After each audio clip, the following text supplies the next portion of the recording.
Welcome to Grand Prix, your go-to channel for the fastest updates in Formula One. We've got 3 hot stories for you, so make sure to subscribe and hit the notification bell to stay ahead of the pack.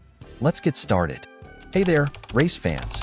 Welcome back to another packed update from Grand Prix, where we bring you the most important stories in Formula One. Fast, clear, and without the fluff. Before we dive in, don't forget to hit the like button and click Hyper to make sure videos like this keep reaching you with all the F1 insights you care about. Now let's get straight to the news. The 2026 season promises to be one of the most dramatic overhauls in Formula One history. Teams will be building completely new cars under radically different technical regulations. Everything, from how downforce is generated to how power is delivered, will change. The new engines are at the core of this revolution, with power units set to produce 50% of their output from internal combustion and 50% from electric power. Sounds futuristic, right?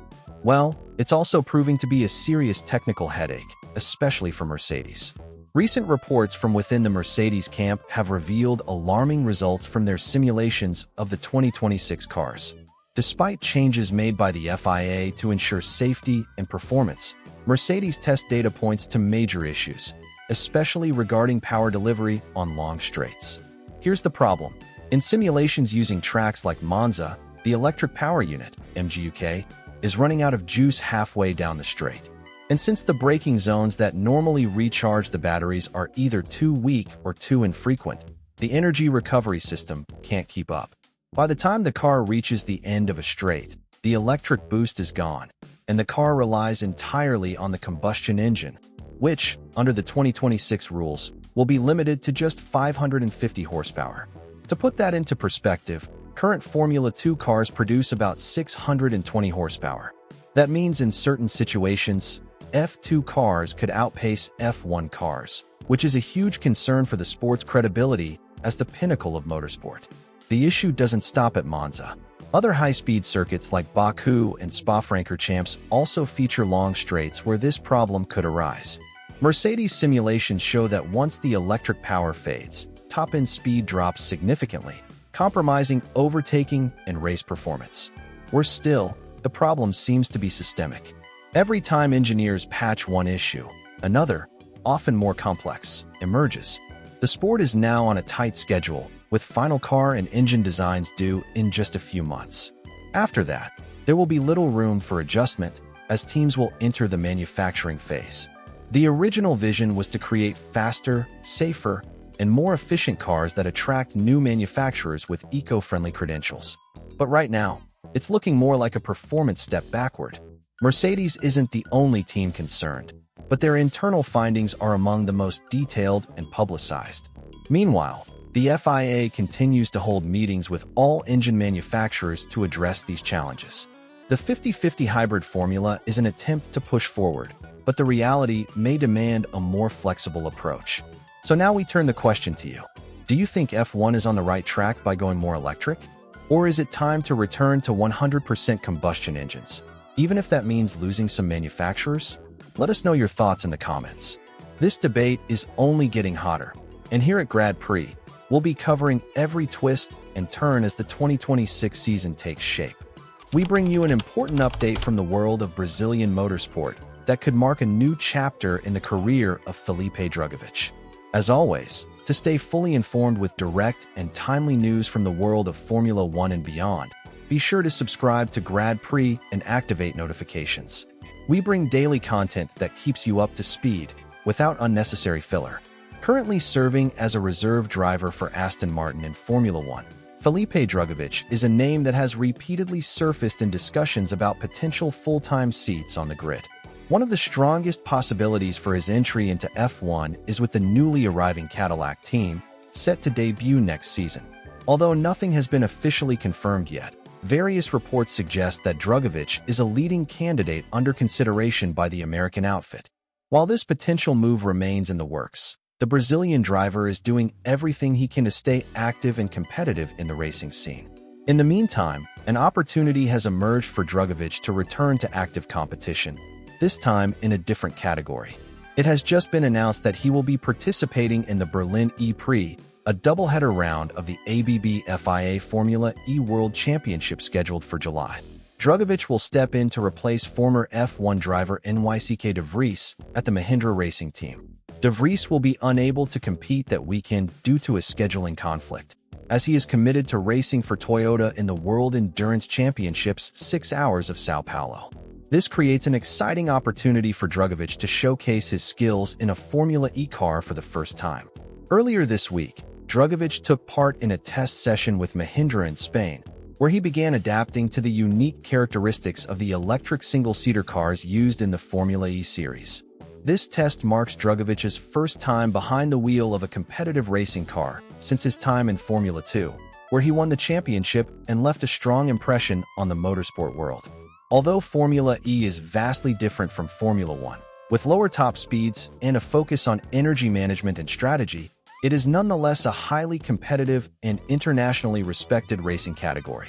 For Drugovich, it's a vital chance to remain sharp, gain exposure, and remind teams and fans alike of his talent and adaptability. The Mahindra seat might be temporary, but the implications could be long-lasting. A strong performance in Berlin could reinforce Drugovich's value not only for Cadillac, but potentially for other teams in the F1 paddock looking for a versatile and experienced driver. It also allows him to gain experience in a world-class racing environment, keeping his career trajectory on an upward path. As we approach the middle of the season and with team lineups for 2026 beginning to form behind the scenes, all eyes will be on how Drugovich performs in Berlin. His participation will also provide insight into how well a traditional Formula car driver can transition into the electric world of Formula E, a comparison that becomes increasingly relevant as motorsport continues to evolve. So what do you think? Are you optimistic about Drugovich's chances of eventually securing a permanent F1 seat? Does competing in Formula E strengthen his profile? Or do you believe that his path to Formula 1 is still a steep climb? Let us know your thoughts in the comments.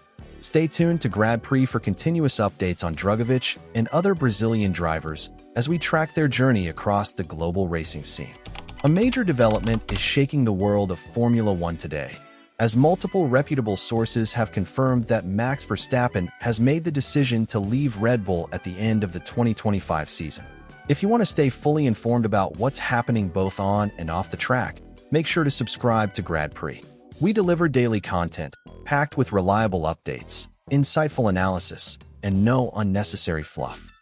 And if you appreciate direct and well-informed reporting, be sure to leave a like to support the channel.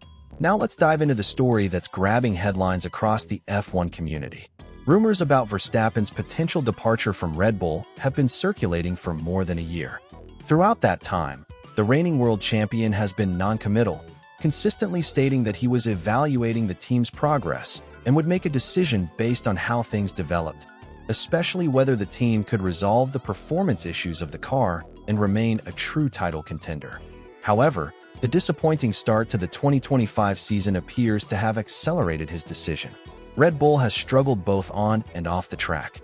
The RB21 has failed to live up to expectations, and tensions within the organization have intensified. Following the Bahrain Grand Prix, there were reports of heated exchanges between Verstappen's manager, Raymond Vermeulen, and senior Red Bull officials, including Helmut Marko. An emergency meeting was held soon after, involving key personnel such as Christian Horner, technical chief Pierre Watch, and race engineer Paul Monahan. Despite these efforts, it appears the damage was done. According to Italian newspaper La Gazzetta dello Sport, corroborated by several other outlets, Verstappen has made up his mind and informed the team that he will not continue beyond this season. His next destination hasn't been officially confirmed, but several sources suggest that Aston Martin is the most likely landing spot. There are compelling reasons for this potential move. The team is financially stable. They are partnering with Honda for their 2026 power unit, a manufacturer Verstappen is familiar with. And most importantly, technical mastermind Adrian Newey is expected to play a central role in the development of Aston Martin's next-generation car. These elements, combined, represent a project that Verstappen reportedly sees as offering better long-term potential than what Red Bull currently presents. Mercedes also remains in the picture. Although they were believed to have finalized a contract extension with George Russell, Reports now indicate that the team has paused negotiations while they assess the Verstappen situation. Their young prospect, Kimi Antonelli, has not yet been confirmed for a 2026 seat, which leaves the door open for a last-minute change should Verstappen become available. With the driver market already heating up, Verstappen's exit from Red Bull would undoubtedly trigger a dramatic shakeup across the grid. For Red Bull, it raises fundamental questions about whether the team is prepared for a post-Verstappen era, especially if current performance trends continue. What do you think? Will Verstappen truly walk away from the team that brought him 3 world titles? Is Aston Martin poised to become a championship contender with him at the wheel? Or could this all be part of a negotiation strategy to pressure Red Bull into making urgent improvements? Leave your thoughts in the comments. The 2025 season is already full of surprises, and it seems like the biggest one might still be on the way.